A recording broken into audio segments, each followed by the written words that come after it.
मेरा नाम आदेश है। आज मैं पूरे 20 साल का हो गया था और आज घर में खुशी भरा माहौल था। पापा ऑफिस से आने के बाद मुझे हर साल की तरह इस बार भी कोई महंगा गिफ्ट देने वाले थे। वो कहते थे कि वो मुझसे बहुत प्यार करते हैं। उन्होंने हर साल मुझे बर्थडे पर महंगा ही गिफ्ट दिया था। वैसे तो हम मिडिल क्लास लोग थे, लेकिन पापा ने मुझे इतना प्यार दिया था कि मुझे कभी महसूस ही नहीं होता था कि हम मिडिल क्लास हैं। मैं खुद को दुनिया का सबसे अमीर लड़का समझता था। मेरे पापा बहुत अच्छे इंसान थे। हमारी जॉइंट फैमिली थी। हम सब एक साथ एक ही घर में रहते थे, जहाँ मेरे एक चाचा जी और चाची और उनकी इकलौती बेटी स्नेहा थी। उम्र में मुझसे वो बहुत छोटी थी, लेकिन मुझे बहुत प्यार करती थी। मेरी माँ इस दुनिया में नहीं थी। सुना था कि मेरे जन्म के समय उनकी मौत हो गई थी। मैंने उनको देखा था, क्योंकि उनकी एक तस्वीर हमारे रूम में लगी हुई थी, जिसमें वो पापा के साथ खड़ी मुस्कुरा रही थी। मेरे पापा कहते थे कि वो मेरी मम्मी से बहुत प्यार करते थे और उन दोनों की लव मैरिज हुई थी। मैं कभी-कभी पापा से उनकी लव मैरिज के बारे में पूछने लग जाता, तो वो मुझे टाल देते थे और कहते कि तुम अभी बच्चे हो, इस तरह की बातें तुम्हें नहीं करनी चाहिए। अभी मैं पढ़ाई कर रहा था, आगे मेरा इरादा खूब पढ़ने का था और फिर एक दिन एक कामयाब इंसान बनने का था। मुझे अपनी ज़िंदगी में हमेशा अपनी माँ की कमी महसूस हुई, क्योंकि माँ की कमी तो कोई पूरी कर ही नहीं सकता। माँ जैसा प्यार भी कोई नहीं कर सकता। वैसे तो मेरे घर में मेरी चाची थी, जिनको मैं छोटी माँ कहकर पुकारता था, और उन्होंने हमेशा मेरे साथ अपनी ममता जाहिर की थी, क्योंकि उनका कोई बेटा नहीं था। लेकिन फिर भी मुझे अपनी ही माँ याद आती थी और मैं सोचता था, हमारी ज़िंदगी में किसी चीज़ की कमी नहीं है। खुशियाँ हैं, मोहब्बत है, प्यार है, लेकिन माँ भी होती तो बात कुछ और ही होती। मेरे पापा अक्सर मम्मी को याद करके रोने लग जाते थे और कहते थे कि तुम्हारी मम्मी बहुत अच्छी औरत थी। मैं तुम्हारी मम्मी से बहुत प्यार करता था और आज भी करता हूँ। मेरा बहुत मन करता है तुम्हारी माँ से मिलने का, लेकिन क्या करूँ, कुदरत ने उसे मुझसे छीन लिया है। मेरे रूम में भी मैंने अपनी मम्मी की फ़ोटो लगाई हुई थी। मैं रात को जब सोता था तो उनकी तस्वीर को देखकर सोता था और अक्सर ऊपर वाले से यही शिकायत करता था कि काश काश कभी मैंने अपनी माँ को अपनी आंखों के सामने देखा होता। उनका प्यार तो मुझे कभी नहीं मिल सका। आज जब पापा ने घर आते ही सबसे पहले मुझे गले से लगाया और उनकी आंखों में अचानक आंसू आ गए। मैंने पूछा, पापा आप रो क्यों रहे हैं? ये तो खुशी की बात है कि आपका बेटा बड़ा हो गया। पापा ने कहा कि पता नहीं क्यों बेटा, आज सुबह से मेरा दिल बहुत घबरा रहा है। ऐसा लग रहा है जैसे कुछ बहुत बुरा होने वाला है या कोई पुराना जख्म फिर से हरा होने वाला है। मैंने उन्हें तसल्ली दी और कहा कि आप बेवजह परेशान हो रहे हैं, सब कुछ ठीक है। उसके बाद उन्होंने मुस्कुराते हुए मुझे बर्थडे विश किया, तो मैं बहुत खुश हुआ था। वो आज मेरे लिए मेरी फेवरेट बाइक लेकर आए थे, जिसे देखते ही मेरी खुशी डबल हो गई थी। ये बाइक तो मुझे पिछले 1 साल से चाहिए थी।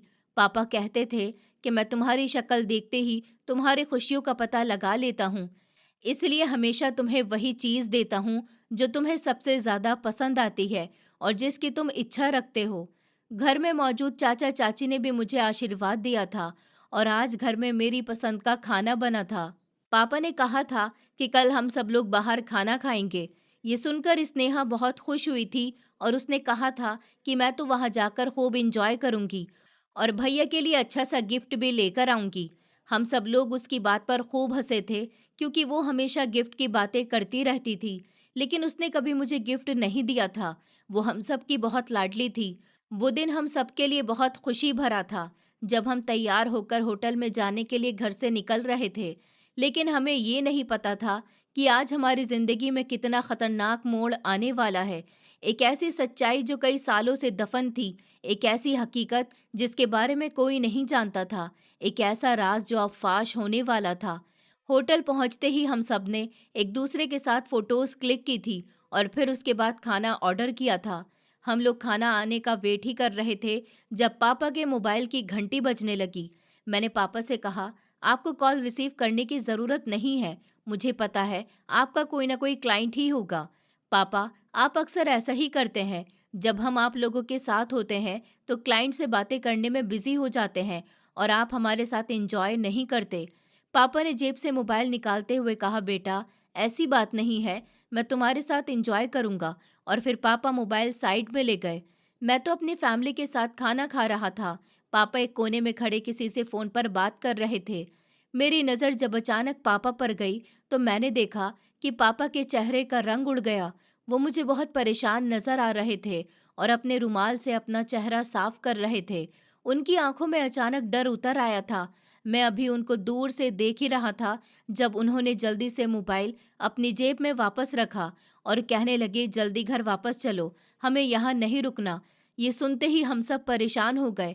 स्नेहा ने कहा, क्या हो गया है आपको? आप ही तो हमें यहाँ डिनर पर लेकर आए थे और अब बिना डिनर किए ही घर लेकर जा रहे हैं।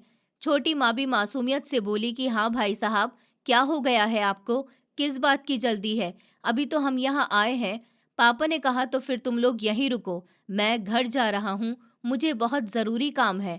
पापा ने गाड़ी की चाबी टेबल से उठाई और होटल से निकल पड़े।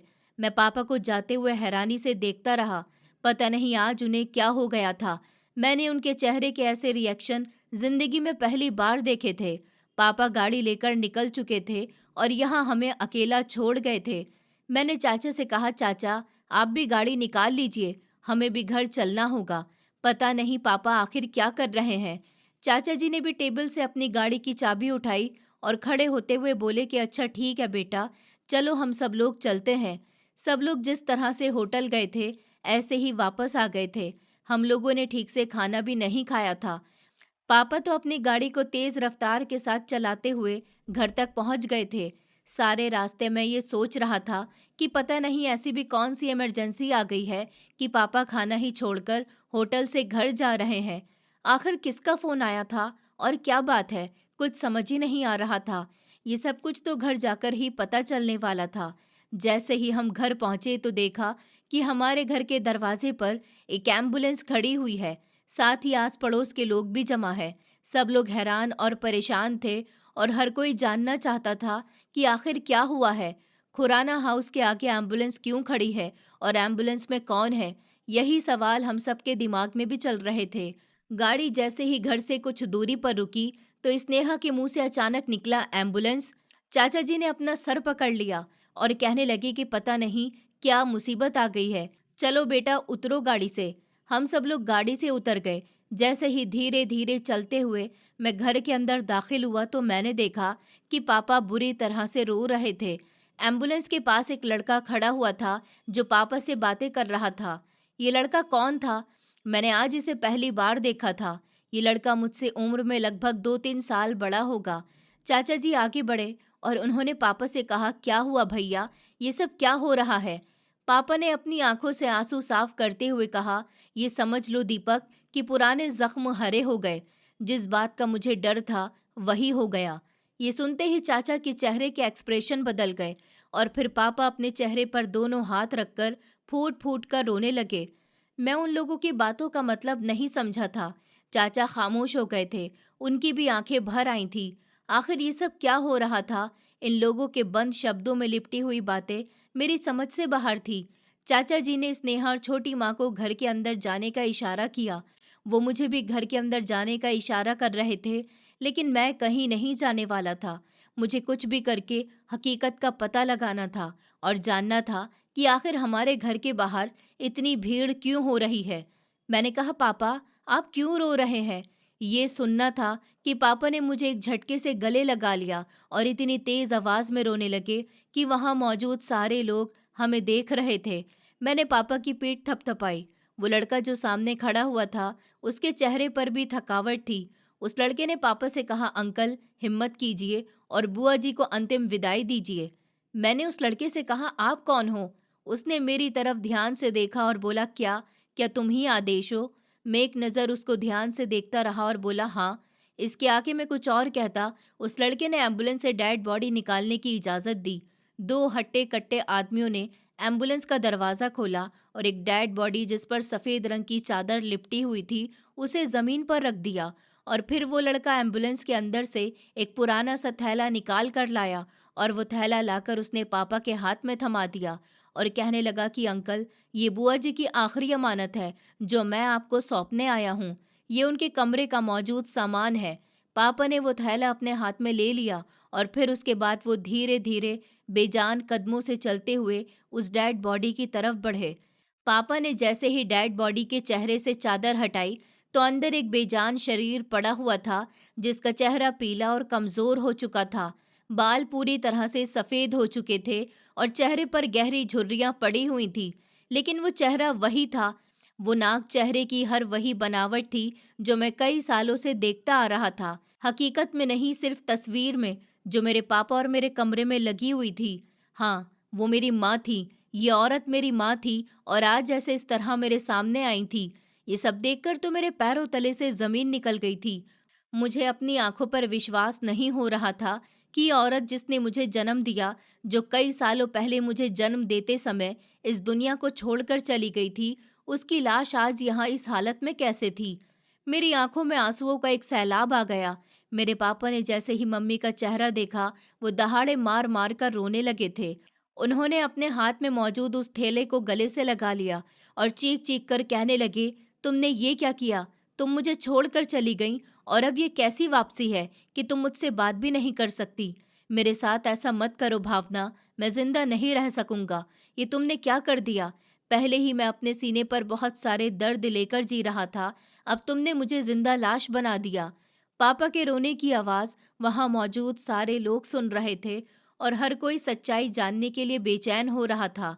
एक मैं था जो अपने मन में सोच रहा था कि ऊपर वाले का ये कैसा इंसाफ है। सारी जिंदगी उसने मुझे अपनी माँ से दूर रखा।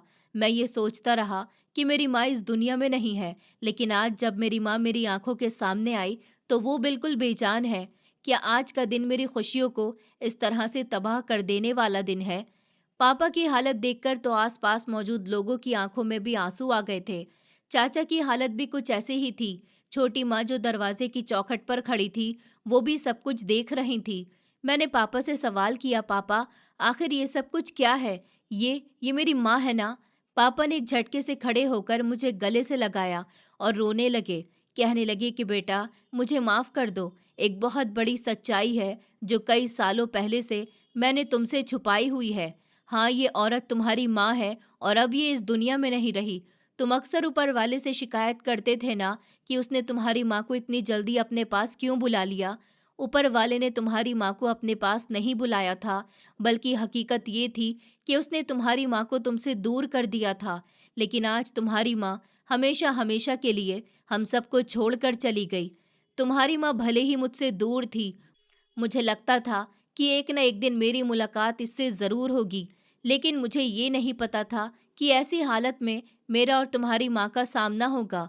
मुझे लगता था कि कभी वो दिन ज़रूर आएगा जब सब कुछ ठीक हो जाएगा, लेकिन मुझे लगता है कि वो दिन कभी आएगा ही नहीं कि उस गांव के लोग बदल सकें। और क्या पापा?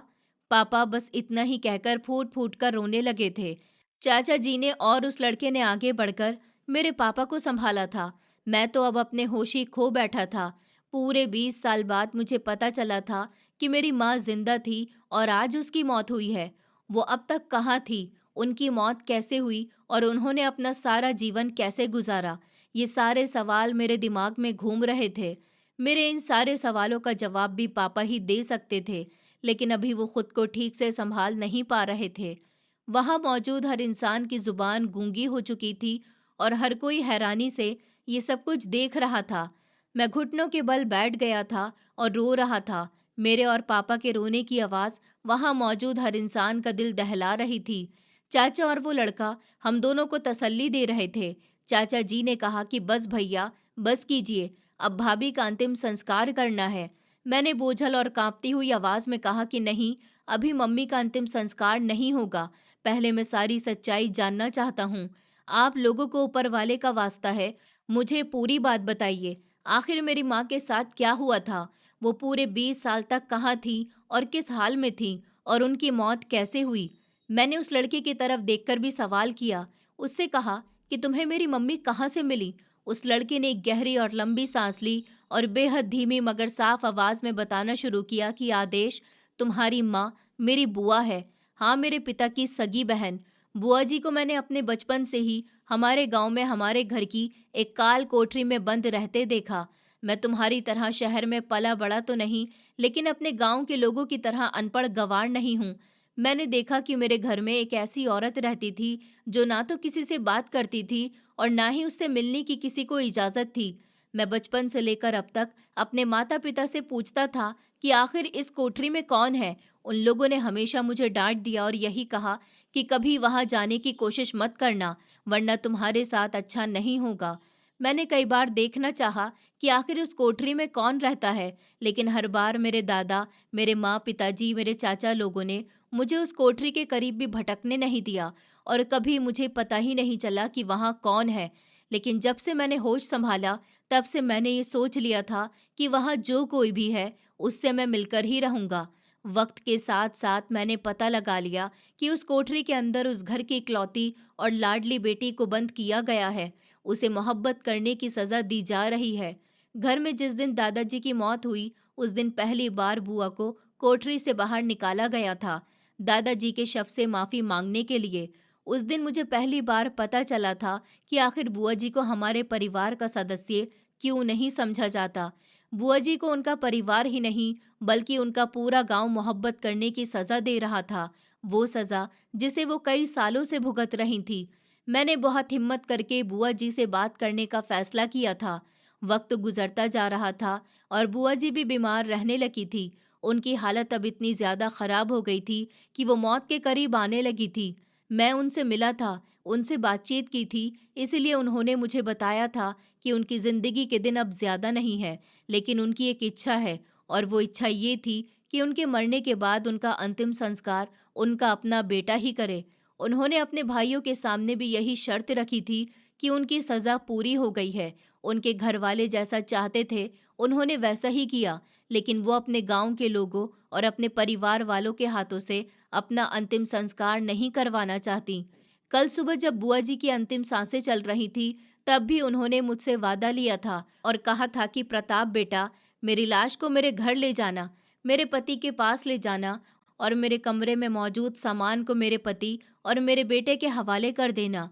मैं अपना अंतिम संस्कार अपने पति और अपने बेटे के हाथों से करवाना चाहती हूँ। मेरी ये इच्छा तुम पूरी करना। मैं नहीं चाहती कि मेरा भाई मेरी लाश को लेकर शहर जाए। तुम एक ऐसे इंसान हो जो गांव के लोगों से बहुत अलग हो और तुम मेरे परिवार का वो सदस्य हो जिसने मेरी तकलीफ को समझा। मैंने बुआ जी से वादा किया था कि मैं आपकी ये अंतिम इच्छा ज़रूर पूरी करके ही रहूँगा। घर के लोगों का व्यवहार उनके साथ बहुत बुरा था।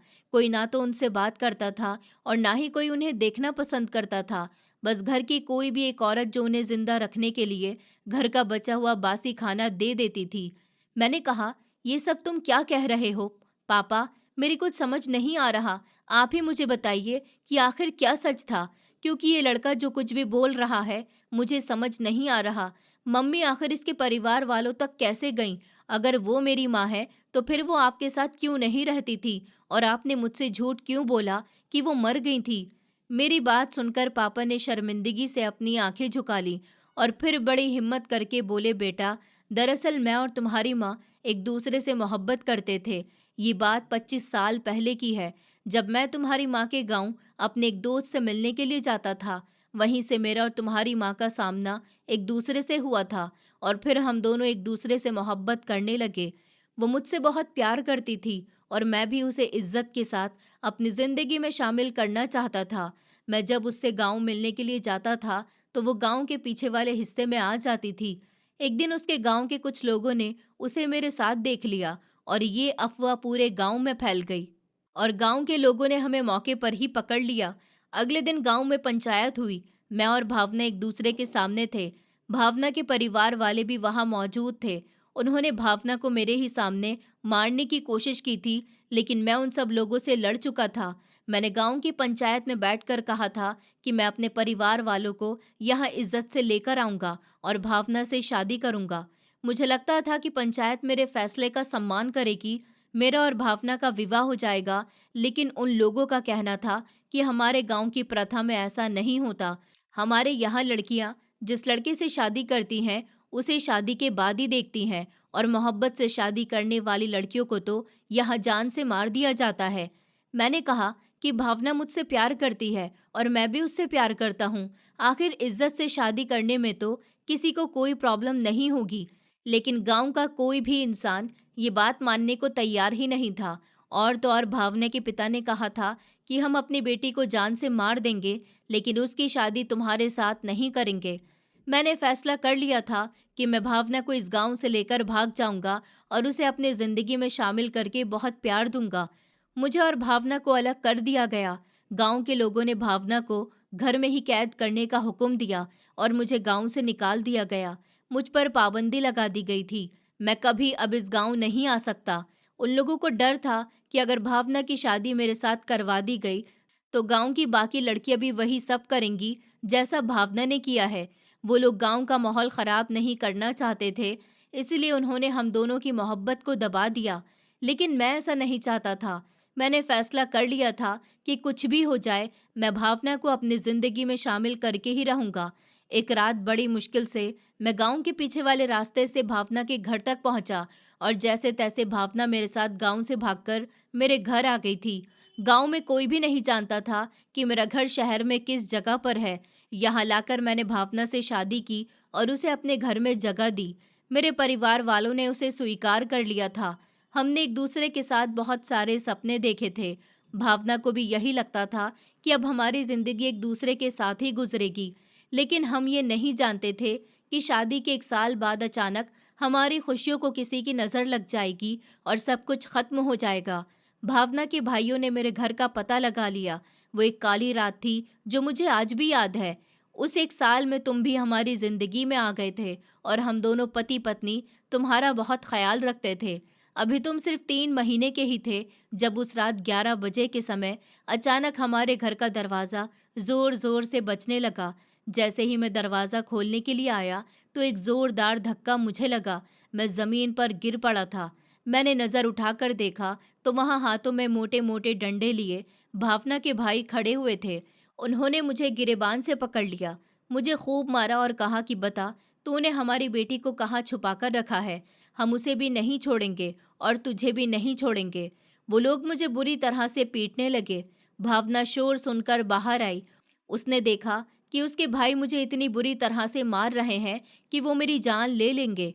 वो लोग काफ़ी समय से हम दोनों को तलाश कर रहे थे, लेकिन जब उन्हें हमारे बारे में पता चला तो उन्होंने हमारी ज़िंदगी बर्बाद करने का फैसला कर लिया। भावना चिल्ला रही थी, मेरे पति को छोड़ दो, मगर उनमें से कोई भी पीछे नहीं हट रहा था। तब तुम्हारी माँ ने आगे आकर सबसे कहा कि वो ये रिश्ता ख़त्म करने को तैयार है। ये सुनते ही उन लोगों के हाथ रुक गए।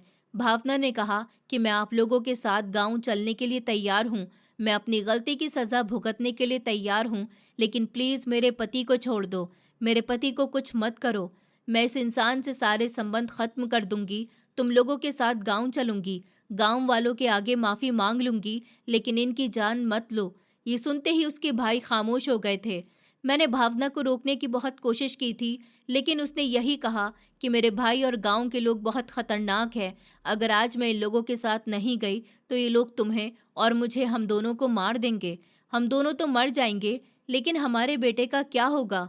उसकी परवरिश, उसकी देखभाल कौन करेगा? वो तो इस दुनिया में अनाथ हो जाएगा। इसलिए उसकी परवरिश करने के लिए, उसका ख्याल रखने के लिए कोई ना कोई तो होना चाहिए।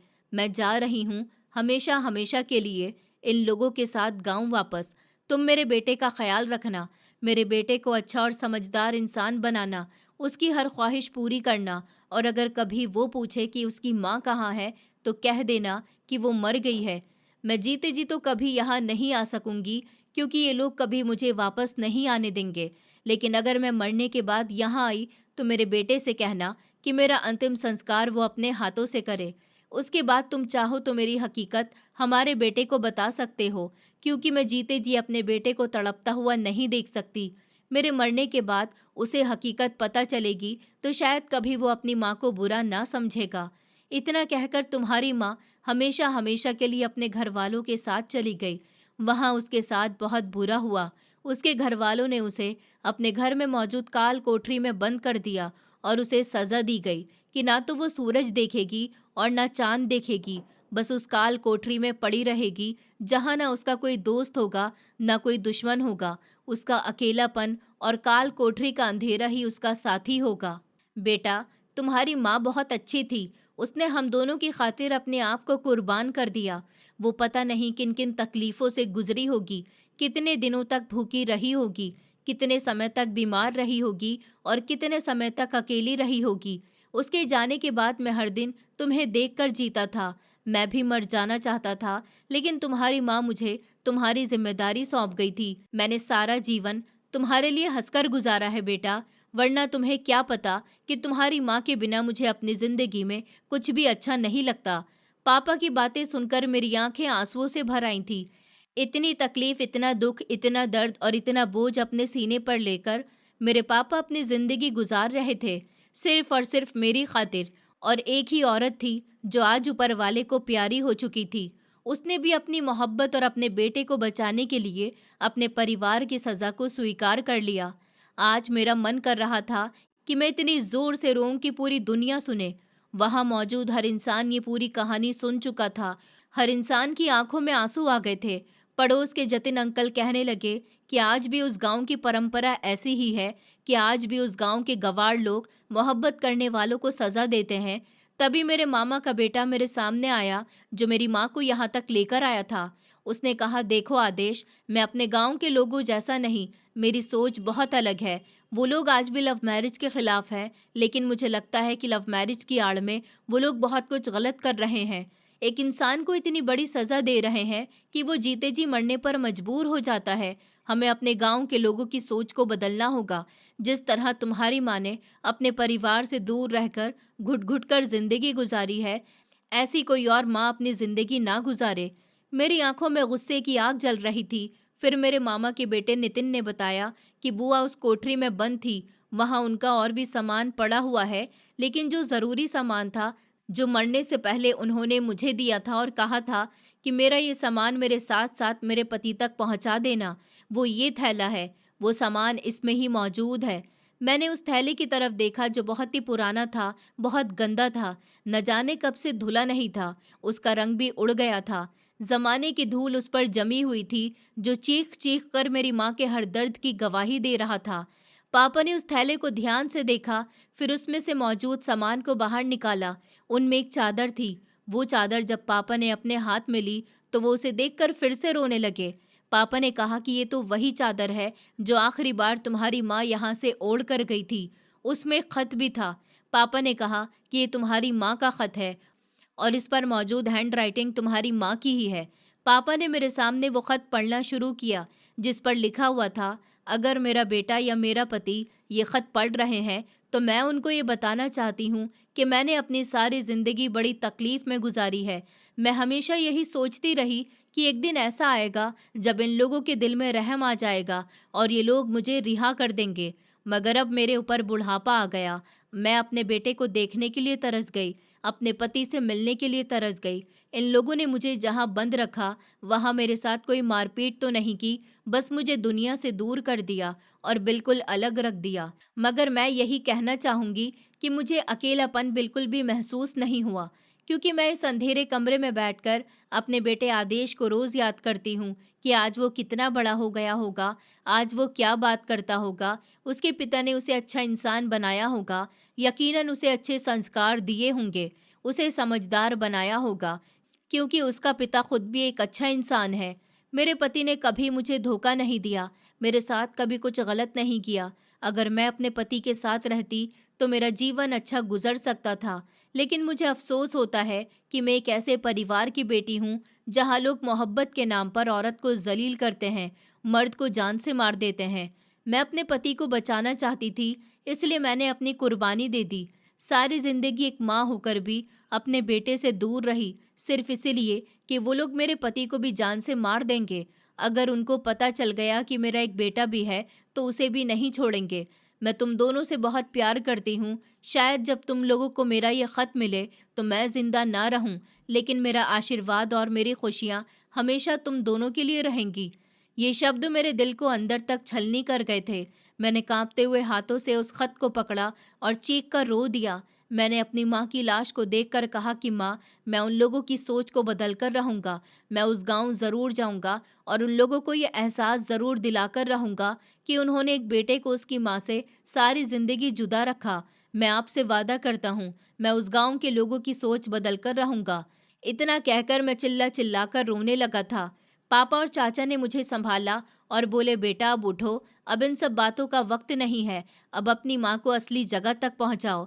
तुम्हें अपनी माँ की आखिरी इच्छा को पूरी करना है। तुम्हें उसका अंतिम संस्कार करना है। उसके बाद कब दिन निकल आया पता ही नहीं चला। वो रात मुझे जिंदगी की सबसे छोटी रात लग रही थी। हमारा पूरा घर सन्नाटे और गम में डूबा हुआ था। हर इंसान आता और अपने आंसू बहाकर चला जाता। एक एक करके माँ की अंतिम विदाई की प्रक्रिया शुरू हुई और फिर उनकी अर्थी को कंधा देने के बाद उनकी चिता को आग देकर मैंने अपनी जिम्मेदारी पूरी कर दी। लेकिन अभी एक और काम था जो मेरे लिए करना बहुत ज़रूरी था। घर में पूरी तरह से सन्नाटा छा गया था। सब लोग जा चुके थे और हम सभी घरवाले मुंह लटकाकर बैठे हुए थे। माँ का सामान जो नितिन लेकर आया था उसे पापा ने संभाल कर अपने कमरे में रख दिया था। वो मेरी माँ की आखिरी निशानी थी। वो उसे खुद से दूर नहीं करना चाहते थे। अब मैंने फैसला कर लिया था कि अब मुझे वो कदम उठाना है जो शायद मैं कभी नहीं उठा पाता। नितिन तो माँ का अंतिम संस्कार होने के बाद ही चला गया था, लेकिन जाने से पहले उसने मुझे अपना नंबर दे दिया था। मैंने अपना मोबाइल उठाया और नितिन को कॉल की। पहली ही रिंग पर उसने मेरा फ़ोन उठा लिया था। मैंने कहा, मैं आपके गांव आना चाहता हूँ। मैं वो जगह देखना चाहता हूँ जहाँ मेरी माँ को तड़पता हुआ छोड़ दिया गया था। मैं उस घर में जाना चाहता हूँ जहाँ मेरी माँ को जानवरों से भी बदतर जीवन दिया गया था। नितिन ने मुझे फ़ोन पर गांव का एड्रेस बता दिया था और उसने कहा था कि तुम यहाँ आ सकते हो। अगर कोई मुसीबत आती है तो मैं तुम्हारे साथ खड़ा हूँ। आखिरकार तुम मेरे कज़िन हो, मैं तुम्हारी मदद करूँगा क्योंकि मैं भी अपने परिवार के खिलाफ हूँ। मुझे भी इन लोगों के फैसले पसंद नहीं है। अभी मैं नितिन से फ़ोन पर बात कर ही रहा था जब पापा ने पीछे से आकर कहा, तुम कहाँ जाने की बात कर रहे हो आदेश? मेरे कान पर मोबाइल लगा हुआ था। मैं ऐसी ही कंडीशन में पीछे पलटा और पापा की आंखों में आंखें डालकर कहने लगा, पापा मैं जनकपुर गांव जा रहा हूँ। वही गांव जहाँ कभी आप जाया करते थे और जहाँ आपको मेरी माँ से प्यार हुआ था। पापा धीरे धीरे चलते हुए मेरे करीब आए और कहने लगे कि नहीं बेटा, मेरे बेटे नहीं, ऐसा मत करना। उन्होंने आकर मुझे दबोच लिया और कहने लगे, मैं तुम्हें वहाँ जाने नहीं दूंगा। तुम मेरे इकलौते बेटे हो और भावना की निशानी हो। मैं नहीं चाहता कि तुम्हें भी कुछ हो जाए। मैंने चिल्लाकर कहा, नहीं पापा, मुझे जाने दीजिए। मैं वहाँ जाकर ही रहूँगा और अपनी माँ के गांव के लोगों की सोच बदलूँगा। उन्हें हकीकत के बारे में बताऊँगा कि जिस औरत पर उन लोगों ने जुल्म किया, जिस औरत को उन्होंने मोहब्बत करने की सज़ा दी, उसका एक बेटा भी था और उन लोगों ने सिर्फ दो मोहब्बत करने वालों को ही अलग नहीं किया, बल्कि एक माँ को भी उसके बेटे से जुदा कर दिया। मैं वहाँ जाकर ही रहूँगा पापा, मुझे जाने दीजिए पापा। पापा ने मुझे मजबूती से पकड़ लिया और कहने लगे कि नहीं, मैं तुम्हें नहीं जाने दूंगा। तुम नहीं जानते कि वो कितने खतरनाक लोग हैं। वो पूरा गांव और तुम अकेले हो। कोई भी तुम्हें नहीं बचाएगा और अगर किसी को पता चल गया कि तुम भावना के बेटे हो तो सब लोग तुम्हारी जान के दुश्मन बन जाएंगे। अगर दूर रहकर भी उन्हें पता चलता कि भावना का एक बेटा भी था तो वो लोग कुछ नहीं कर सकते। लेकिन तुम खुद शेर की गुफा में शेर को छेड़ने के लिए जा रहे हो। इसमें तुम्हारा ही नुकसान होगा बेटा। मत जाओ, मैं तुमसे बहुत प्यार करता हूँ। मेरी खातिर मुझे डर लगता है एक दिन जिस तरह तुम्हारी माँ मुझे छोड़कर चली गई थी और कभी वापस नहीं आई, कहीं ऐसा ना हो कि तुम भी कभी वापस ना आओ। मैंने कहा, नहीं पापा, आप अपने बेटे पर भरोसा कीजिए। क्या आप यही चाहते हैं कि उस गांव में आगे भी यही सब कुछ चलता रहे? पापा, उन लोगों को जागरूक करना हमारी जिम्मेदारी है। हमें उन लोगों को जागरूक करना होगा, उनके रिवाजों का बहिष्कार करना होगा। मैं आपके आगे हाथ जोड़ता हूँ, प्लीज़ मुझे जाने दीजिए। मैं आपसे वादा करता हूँ कि मैं जिस तरह जा रहा हूँ इस तरह सही सलामत वापस आऊँगा। मेरी आंखों में आंसू थे और मैंने अपने पापा के सामने हाथ जोड़ रखे थे। मुझे इस तरह लाचारी भरी कंडीशन में देखकर पापा ने कुछ नहीं कहा, बस 2 कदम पीछे हट गए और मेरे जाने का रास्ता छोड़ दिया। अब मैंने गांव जाने की तैयारी शुरू कर दी थी। वो गांव यहाँ से काफ़ी दूर था। मुझे गाड़ी से वहाँ पहुँचने में 5 घंटे लग सकते थे। मैं पापा की गाड़ी लेकर गांव के लिए निकल चुका था। सारे रास्ते में यही सोच रहा था कि 20 सालों बाद जो सच्चाई मेरे सामने आई है उसने मुझे झंझोड़ कर रख दिया। घर से निकलते समय मेरे घर वालों ने मुझे विदाई दी थी और सबने आशीर्वाद दिया था कि सही सलामत वापस आना और जिस मकसद के लिए तुम जा रहे हो उस मकसद में कामयाब होना। लंबा सफ़र तय करने के बाद मैं जनकपुर गांव के करीब पहुंच गया था। वहां पहुंचने से 5 मिनट पहले मैंने नितिन को फ़ोन कर दिया। नितिन मुझे लेने के लिए आ गया था। जब वो मेरी गाड़ी में बैठा तो कहने लगा, तुम्हें देखकर खुशी हुई और तुम्हारी हिम्मत को देखकर भी, कि तुम इतना सब कुछ हो जाने के बाद भी यहाँ इस गांव में आए। मैंने कहा मुझे तो यहाँ आना ही था, क्योंकि मेरे माता पिता के साथ साथ मेरा भी इस गांव से पुराना संबंध है। मैं जैसे ही गांव पहुंचा तो वहां दाखिल होते ही मुझे अजीब सी फीलिंग्स आने लगी। मुझे ऐसा लगा जैसे मेरा मन अंदर से रो रहा है।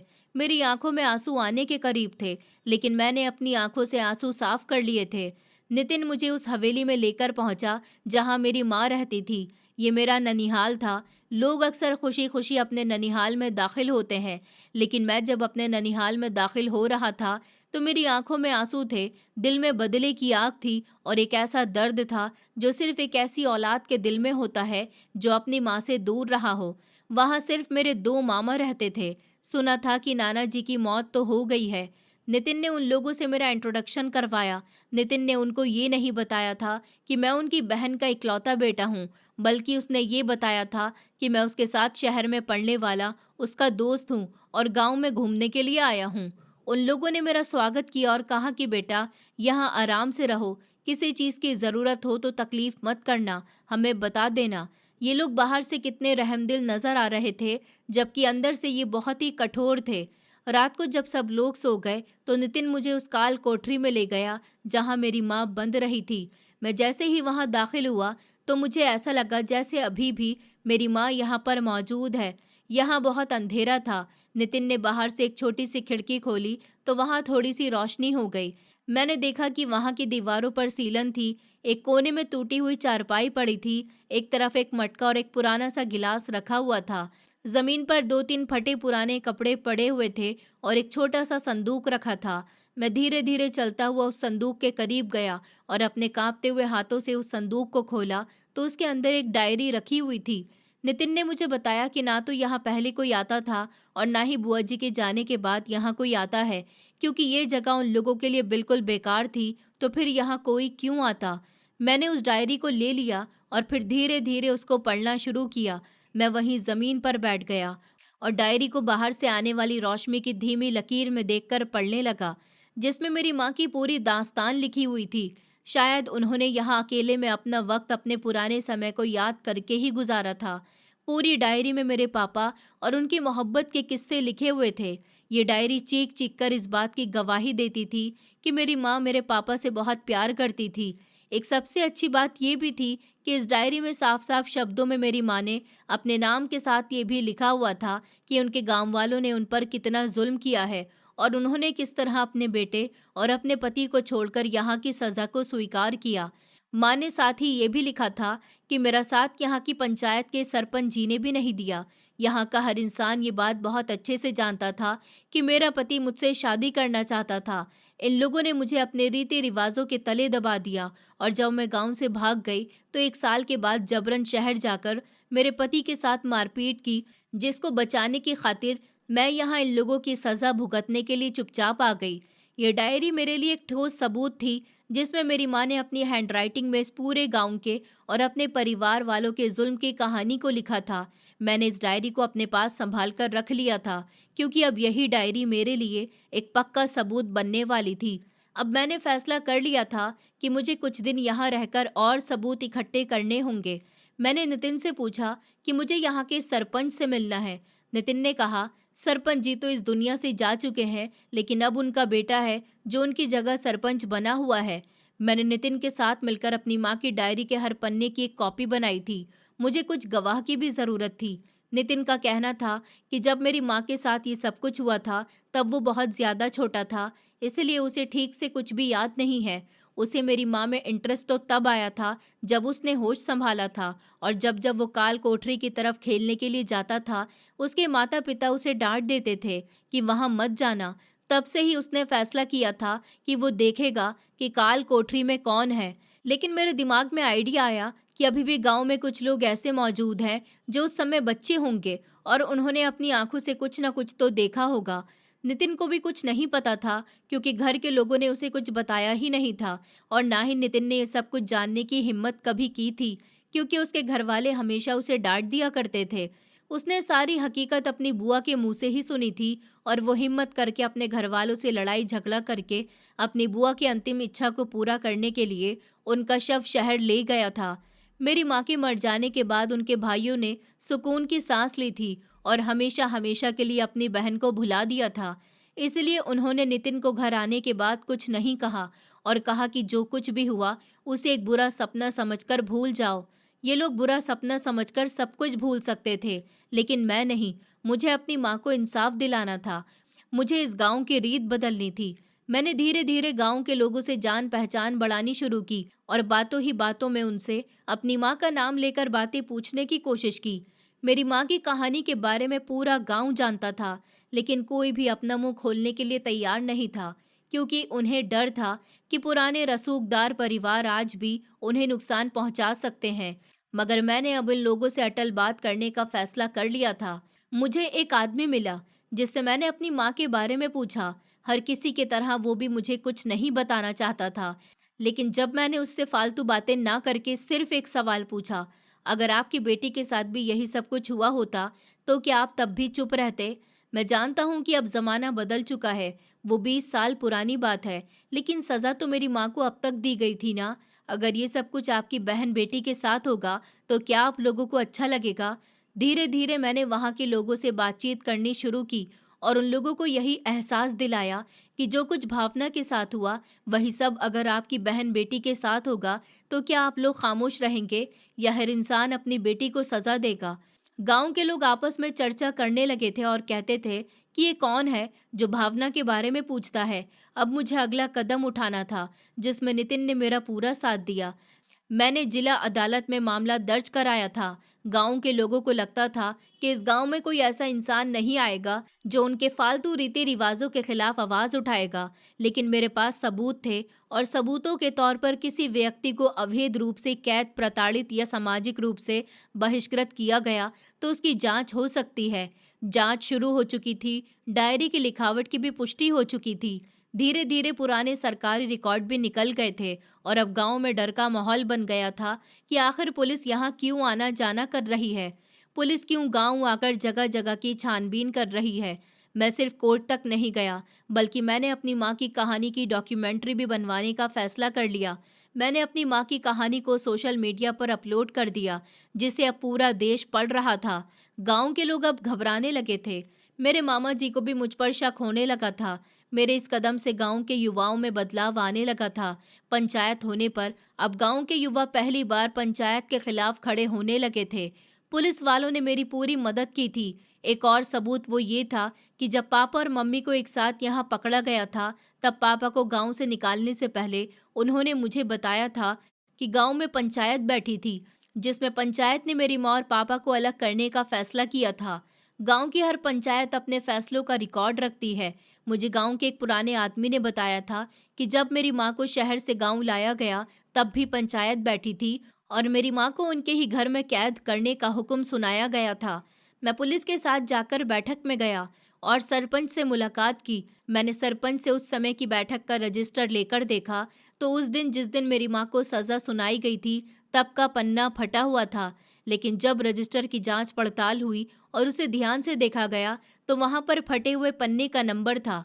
सरकारी रिकॉर्ड से साबित हो गया था कि उस दिन पंचायत की बैठक हुई थी और गांव वालों का कहना था कि उस दिन कोई पंचायत नहीं बैठी थी। मेरे दोनों मामा का भी यही कहना था कि भावना उस शहर के लड़के के साथ भाग गई थी और फिर उसके बाद हमें नहीं पता कि उसके साथ क्या हुआ। यहाँ हमसे एक गलती हो गई थी। हमने माँ का अंतिम संस्कार कर दिया था। हमें उनकी डेड बॉडी पुलिस के हवाले करनी थी और तब जाकर कार्यवाही शुरू करनी थी। लेकिन कोई बात नहीं, ऊपर वाले ने इस पर भी हमारा साथ दिया था और मेरी माँ के अंतिम दिनों का खत पुलिस को सौंपा गया और उसकी फॉरेंसिक जांच हुई तो उसके आधार पर मेरे दोनों मामाओं को भी अरेस्ट कर लिया गया था। जब जेल में डालकर उनकी खूब धुलाई हुई तो उन्होंने एक एक करके सब कुछ सच सच उगल दिया। नितिन ने मेरा बहुत साथ दिया था। वो चाहता तो अपने परिवार और अपने गांव के खिलाफ नहीं जाता, लेकिन वो खुद भी पढ़ा लिखा था और उसको भी ये सारे रीति रिवाज पसंद नहीं थे। जनकपुर गांव बहुत बड़ा था। वहाँ बहुत सारे लोग रहते थे। जहाँ लोगों को पता चला कि मोहब्बत के खिलाफ आवाज़ उठाने वाला एक ऐसा इंसान गांव के अंदर आ गया है, तो बहुत से ऐसे लड़के लड़की सामने आए थे जिन्होंने पुलिस के सामने आकर अपने बयान दिए और कहा कि हम एक दूसरे से मोहब्बत करते हैं, लेकिन हमारी मोहब्बत के बीच बाधा डालने वाले हमारे गांव के ही पुराने लोग हैं, जो मोहब्बत करने पर हमें जान से मारने की धमकी देते हैं। ये रीत पिछले कई सालों से चलती आ रही है और न जाने कितनी ऐसी औरतें जिन्हें घर में कैद की सजा सुनाई गई है। इन सारे गवाहों से हमारा केस और भी ज्यादा मजबूत हो गया। गांव के लोगों पर अब सख्त कार्यवाही हुई। बहुत से ऐसे लोग थे जिनका नाम उसमें शामिल हुआ था, जिसमें मेरे दोनों मामा भी शामिल थे। गांव का सरपंच भी शामिल था, गांव के जमींदार भी शामिल थे और गांव के ऐसे बहुत सारे सूबेदार थे जिन्होंने मोहब्बत करने वालों को अलग कर दिया था। उन सभी को अरेस्ट कर लिया गया और जो गुजर गए थे उनके परिवार वालों को नसीहत दी गई थी कि आइंदा वो ऐसी गलती ना करें। मैंने किसी को मारकर नहीं, किसी को सजा देकर नहीं, बल्कि अपनी माँ की आखिरी आवाज़ को पूरे गांव की नई सोच बना दिया। लोगों को मेरी माँ की कहानी बहुत पसंद आई थी। न जाने कितने मीडिया रिपोर्टर और पुलिसकर्मी वहां आए थे और गांव के लोगों से बातचीत की थी। गांव के लोगों ने धीरे धीरे अपनी गलती मान ली थी और उनका कहना था कि आइंदा वो तो मोहब्बत करने वालों को अलग नहीं करेंगे, क्योंकि मोहब्बत करना पाप नहीं, बल्कि पाप तो नफरत करना होती है। मोहब्बत को इन लोगों ने नफरतों का रूप दे दिया और इस नफरत की आड़ में न जाने कितने घर बर्बाद किए थे। वक्त गुजरता गया और फिर एक वक्त ऐसा आया जब लगभग गांव के सभी लोगों ने अपनी गलती मान ली थी। मैंने गांव के सभी लोगों के सामने एक दिन अपनी माँ का वो खत पढ़ा जो उन्होंने मरने से पहले मेरे और मेरे पिताजी के लिए लिखा था। और तभी ये सच्चाई सबके सामने खुली कि मैं भावना का बेटा हूँ, उसी औरत का बेटा जिसने अपने बेटे और अपने पति को छोड़कर अपने गांव वालों की सज़ा को स्वीकार किया और अपने गांव और परिवार की इज्जत को बढ़ा दिया। इतना ही नहीं, वो बूढ़ी हो गई, कई साल गुजार दिए, लेकिन सज़ा को कायम रखा, क्योंकि उसके लिए अब सज़ा कोई मायने नहीं रखती थी। वो तो बस हमेशा अपने दिल में अपने पति और अपने बेटे की मोहब्बत को जिंदा रखे हुए थी। गांव की चौक में खड़े होकर जब मैंने उन लोगों को अपनी माँ के हाथ का लिखा हुआ वो अंतिम समय वाला खत पढ़कर सुनाया, तो एक एक इंसान की आंखों में आंसू आ गया और हर किसी इंसान को यह एहसास हुआ था कि भावना ने सिर्फ अपनी मोहब्बत को कुर्बान नहीं किया, बल्कि अपनी ममता को भी कुर्बान कर दिया। इस गांव की रीत ने कितना कुछ बदल दिया। आज उन लोगों की आंखें खुली थीं। मैं शायद अपनी माँ को इंसाफ दिलाने में कामयाब हो गया था, क्योंकि धीरे धीरे सब लोगों ने अपनी गलती मान ली थी। मेरे मामा जी ने भी अपनी गलती मान ली थी। मेरी माँ जिस इंसान की बेटी थी, वो उसूलों के बहुत पक्के इंसान थे। उन्हीं के कहने पर उनकी बेटी को इतनी सख्त सजा दी गई थी, फिर वो भी इस दुनिया से चले गए। बेटों ने भी वही किया जैसा पिता ने कहा था, लेकिन अब उनके आगे भी औलाद थी। जब उन्हें यह एहसास हुआ कि आइंदा कभी उनकी बेटियों के साथ भी ऐसा हुआ तो फिर उन्हें कैसा लगेगा, इसलिए वो लोग ये सारे रीति रिवाज खत्म करने पर मजबूर हो गए और मेरी माँ को उस गांव की सबसे सहनशील औरत का नाम दे दिया गया। मैं जब अपनी माँ को इंसाफ दिलाकर गांव वालों की सोच को बदलकर अपने घर वापस लौटा, तो मेरे पिता ने मुझे गर्व से गले लगा लिया और कहा था कि बेटा, तुमने वो कर दिखाया जो शायद मैं भी नहीं कर सका। अगर मैं आवाज़ उठाता तो शायद मेरी भावना आज मेरे साथ होती और गांव वालों की सोच बदल गई होती, लेकिन मेरे अंदर तुम्हारे जैसा जज्बा नहीं है। आज तुमने ये साबित कर दिया कि तुम अपनी माँ के ही बेटे हो। जिस समाज में प्यार करने वालों को सज़ा और नफरत फैलाने वालों को सम्मान मिले, वहाँ बदलाव की शुरुआत सच बोलने वाले एक इंसान से ही होती है। दोस्तों, उम्मीद करती हूँ आपको हमारी कहानी पसंद आई होगी। कहानी पसंद आई है तो वीडियो को लाइक करें, चैनल पर नए हैं तो चैनल को सब्सक्राइब करें और हाँ, नोटिफिकेशन बेल को ज़रूर दबाएं ताकि अगली अपडेट सबसे पहले आपको मिले।